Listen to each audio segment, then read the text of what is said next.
Hello and welcome to another video getting you the very top grades. Today you can see exactly what the top grade looks like because the essay I will show you scored 30 out of 30 marks.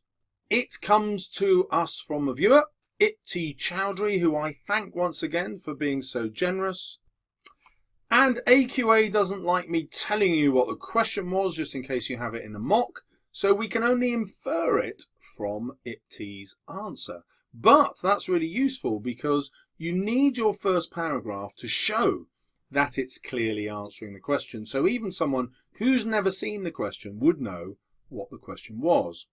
Stevenson creates mystery and tension as he relates the novella's events to the precept that man is not truly one, but he should have truly two here, but never mind, duplicity.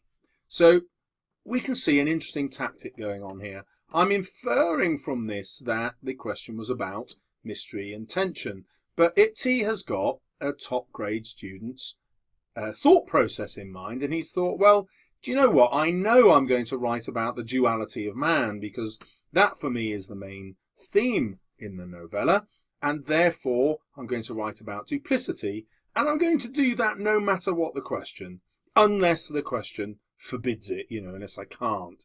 But actually, I can't think of any character that you would write about in Dr. Jekyll and Mr. Hyde where the idea of duality of man and duplicity wouldn't work. So Ipti has given us a great strategy here. And the other great thing is it gives him a quotation to memorize and to know that he's going to introduce that quotation, whatever the question.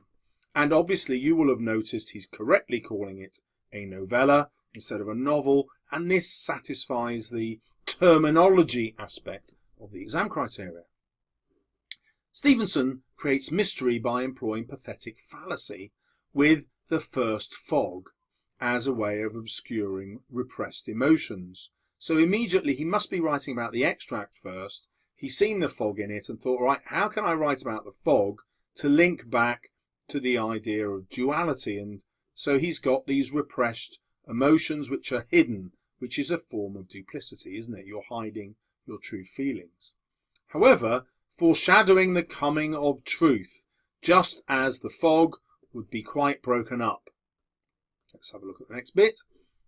Stevenson indicates the superficial occurrences to his readership through the alliteration of the first fog, implying even the most simple details should be received attentively.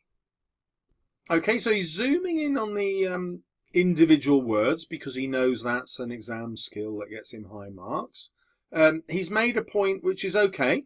It makes the reader pay attention, but that's not really a developed point. And so he's thought, right, I've got to go in again and link this back to my thesis. The thesis is the opening idea, the opening argument you came up with. And his opening thesis was about duality of man and duplicity. So here we go. The fog is symbolic of a concealed truth. Bang! Duplicity straight away. He's managed to link it back to his thesis. Given the foreshadowing of it being broken, this appeases the 18th century audience's lust for surprise. So he's linked that now to the experience of the reader, and he's talking about the reader at the time. That's another skill that you need in order to get the top marks. Now, Ipti's been watching my videos on Dr. Jekyll and Mr. Hyde, and he now knows that whatever the question is, I'm going to write about the idea of repressed homosexuality. And I'll put a link up to some of those videos up here, perhaps, so that you can follow that strain of argument through. So, repressed homosexuality could be reflective of the fog, as it reasons an alternative nature to Dr. Jekyll's. So that's a really interesting idea that's not fully developed here. What Ipti is suggesting is that London, if you like, is Dr. Jekyll's nature, but the fog is obscuring it, perhaps to reveal an obscured true nature, which is going to be homosexuality. He hasn't fully explained that link here. The Doctor's undignified liking for the elderly man could signify the exposure and coming out, given only subtle details are given, just as the fog is only partially broken up. The adjective undignified evokes the reader's alarm, given the connotations of scandal and reputability, elements of society which.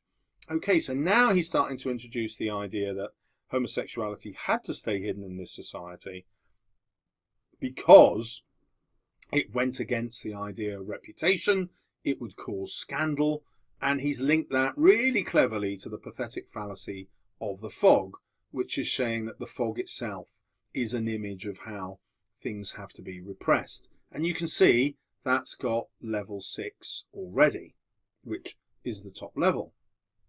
Now, before we read the rest of the essay, it's important to notice what's going on in the examiner's head here. So we've got L6A01, which is the interpretation side that's being marked. Now we're going to meet level 6A02, which is the subject terminology side, and then we'll meet A03, the context side of the answer. Now, as I scroll through the rest, you'll see that there aren't loads of annotations about level 6 and the AOs at all. There's one here, level 6 AO1, and then we finished. But because there is at least one of each, the examiner has said, bang, I'm going to give it all level 6. Now, if I show you the beginning again, I want to point out that you can plan for that. Just as you can plan knowing that you're going to write about the duality of man and duplicity, so you can plan talking about repressed homosexuality, whatever the question, and you know that you'll always be able to link this to the idea of scandal and reputability. You can also plan what's going to get the terminology grade from the examiner. So we've got words like juxtaposing, adjectives, connotations, highlighting the significance, always writing about society. So you can plan to use this vocabulary in advance of going into the exam, knowing that whatever the question is, you will be able to use it. So before we get to the rest of the essay, your revision isn't just about understanding the novel really well, it's also about how you're going to write about this. And you need some key vocabulary which you're going to practice using in every single answer. And obviously, a lot of that vocabulary you will use when you're writing about your other literature texts. So it's really going to be a benefit to you because it will count in every single literature text you write about and propel you to the top grades. Okay, so society could have been easily put against the then repressed orientation of homosexuality. Victorian standards of class and reputability are, I think that says, exercised by Stevenson to create mystery and tension. Now remember, I said you plan what you want to write no matter what the question. You then have to have the skill of relating it to the question. And we know that the question must have been about mystery and tension. And so he says, right, I'm going to link this class theme to mystery and tension. Stevenson contrasts Mr. Hyde's lodging based by a dingy street with Dr. Jekyll's, which is described with excuse me, a great air of wealth. Again, you've got contrast, which is terminology again. The juxtaposing of the environments through the adjectives dingy, carrying connotations of impurity, with the noun wealthy, highlighting significance in society, instantly evokes the reader's curiosity, as they may wonder why Dr. Jekyll, let's scroll that up, a man of every mark of capacity and kindness, that's a quotation, would want to associate with Jekyll, a figure of low social standing. Stevenson raises such thoughts to create a sense of scandal empowered by the hidden duplicity. So again, he's coming back to that thesis he had at the beginning, that the novel is all about deception and duplicity and dual nature. Stevenson employs a cryptic tone to obscure the reader's foresight, emphasizing the high social stake of reputability. The tone is created using the noun air and abstract nouns such as great, capacity and kindness. Now you might expect this to get the grade for terminology, which it could, but because he's writing about class at the time and the reader's thoughts about class at the time, he is therefore writing about context, AO3. And Ipty is suggesting that the tension is much greater because Dr. Jekyll comes from such a high social status and his reputation is so great, and therefore, he implies, Dr. Jekyll has that much more to lose. So this is done to almost create a surreal experience for his readers. Victorian social emphasis on class is paramount to maintaining an obscure reality of duplicity. Stevenson creates tension through the irony of the construct of Mr. Hyde. So this is something that I keep telling you that you must do. You want to use the word construct because it's in the mark scheme. The examiners want you to think of each character as a construct, something that is created by the author, here at Stevenson, to put forward a point of view. As he's describing him as Henry Jekyll's favourite, the adjective favourite is highly ironic, as Stevenson maintains the separate identities to appeal to his readership's fascination with Gothic fiction, where alter egos featured as dramatic devices. So he's used some literary form here, that again is context, AO3, in order to make sure that he's getting into the top band for that. And this is an interesting idea, isn't it? Because the alter ego is a separate character who is the opposite of the hero, if you like. And the twist that Stevenson puts in is this little flourish where actually he's not just the opposite, he is the same man. That's a wonderful playing with that Gothic stereotype of the alter ego. However, the adjective is ironic as it negates the harm to be done. Similarly, the home foreshadows the grave upcoming harm. This is evident when Stevenson uses the simile, like some disconsolate prisoner, to describe the doctor. The irony is in the fact the doctor has been imprisoned by his alter ego, Hyde, in his own home. So here we can infer that Ipty is having to use quotations from the extract, and he's trying to link that to this idea that he put forward at the beginning of duplicity, and that's what the alter ego is. It's man's dual nature again. But because he wants the top grade, he knows he can't afford to just write about man's dual nature. He has to link that back to the question, which was about mystery and tension. So the doctor as a prisoner, Stevenson further builds the tension as the doctor swears, "I will never see him again." The reader is put in a state of tension and pity. So he goes back to the words in the question, but notice how he's always trying to go beyond the question. He's trying to make the question more interesting for the examiner as well as for himself, and therefore he introduces the idea of pity. So let's just jump into the mark scheme and see what might be going on in the examiner's head here. If you want to be exploratory, you need to put forward alternative interpretations. So Ipty's idea of coming to the exam question with some arguments he already wants to make, with the thesis he already wants, helps him to be exploratory. It also helps him to be conceptualized.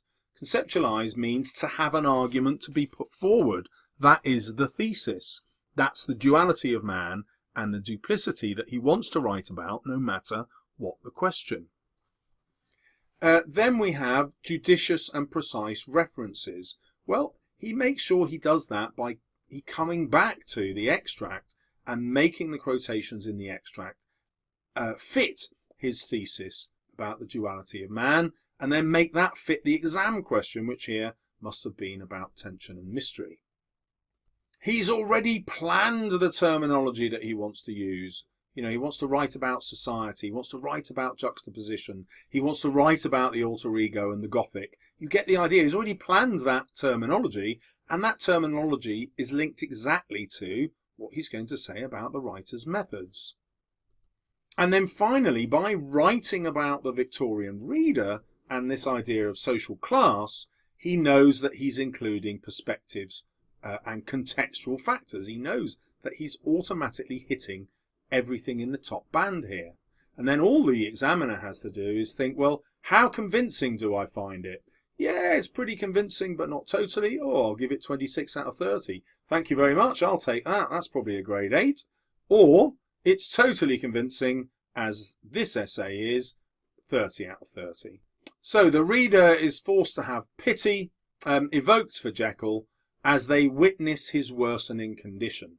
Overall, Stevenson builds mystery and fear as outcomes of the novella's central theme of duplicity. And there you go, he's related everything back to that idea at the beginning, the thesis that he put forward, which was about man's dual nature and duplicity. Now let's shrink the page a bit and see how little you actually have to write to get the top grade. So this is the first page, then we have the second page, and the third page, and that tiny little bit. So not a massive amount for many of you who are already writing at grade 7, for example. This probably isn't longer than you'd have to write, and IPTY has just shown us the quality that will allow you to get the top marks. What does that mean in a word count? Well, IPTY gets fewer than 200 words per page, and therefore 3 pages and that little bit at the end is around 600 words in 45 minutes. That is a challenge, but it's not a massive one. The real challenge is in putting in the quality. But hopefully, you watch this video a couple of times, that will no longer be a challenge. So let's review the 7 lessons that IPTY has taught us. Start with my thesis. I need to go into the exam knowing what my thesis is already. Then I'm going to plan this in advance and I'm going to link that to the title, whatever it is. As you've just seen, you're going to return to your thesis at the end to make sure that there's a conceptualized response. It links back to the beginning at the end. That is a fully rounded concept. And again, you'll link that to the title. Here it must have been about mystery, tension, or fear. In advance of writing, you are actually going to plan the vocabulary and terminology which you know you will use no matter what the question. Some examples from IPTY were juxtaposition, duplicity, social class, reputation, and foreshadowing. There were lots more examples, but you can see how you can plan them in advance. Then you need to plan the themes that you want to introduce. He knew that he wanted to introduce the idea of repressed homosexuality and the idea of social scandal. And he also planned the context that he wanted to use. He knew he was going to mention the Gothic, no matter what the question, the idea of Hyde as the alter ego, and he was constantly going to refer to the interpretation that a Victorian reader would have had at the time. So you can see IPTY has gone into this exam already knowing, whatever the question, he was going to get in the top band. And that's what you need to take away from this essay, and that's what you need to put into your revision. So if you would like more that will teach you how to get the very top grades, why not subscribe? If you would like me to make a video of your writing, why not post it in the comments below? And as usual, thank you very much for watching. See you soon on my channel.